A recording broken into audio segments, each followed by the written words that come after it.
We teach them the military values, and it's those values that underpin and make us who we are as servicemen and women. So I install those values quite hard at an early stage of their career, yeah, and they move on to understand those values. Get to know your people you're working with really well inside and out. Be honest, give 100%.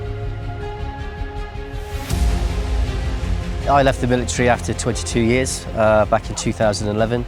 I left as a sergeant major, and I'd always been teaching or instructing throughout my career, so I knew about the public services. I wasn't looking to come into teaching, to be honest. The job came up, and I was one of 4 who went for the job, and I got it. To that point, I then created the Armed Forces Preparation course.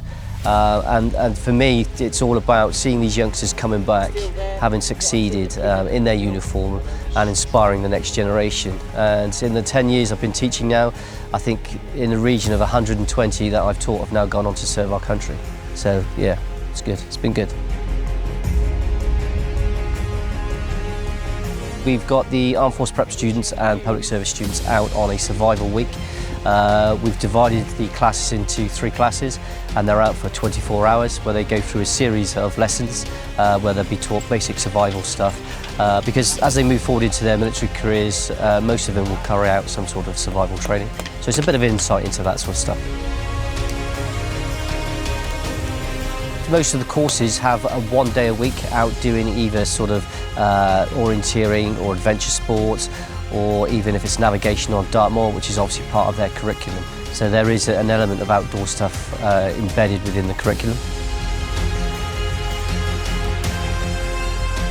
Well, the public service course and Armed Force Prep course is all about those students that wish to join a public service. We have a big uptake on the Army, Navy and RAF. But also police is very popular, and this year we've had a good intake or uptake of a fire brigade as well, so some people going into retained firefighters. We have some students who study and are reservists. We've had a reservist female who's been in the Navy, and we've had recently a couple of young men who have been in the Rifles, which is part of the Reservist Centre in Paignton, while alongside their studies. So it's either the services or the public service, police or fire brigade, they usually go on to go and do.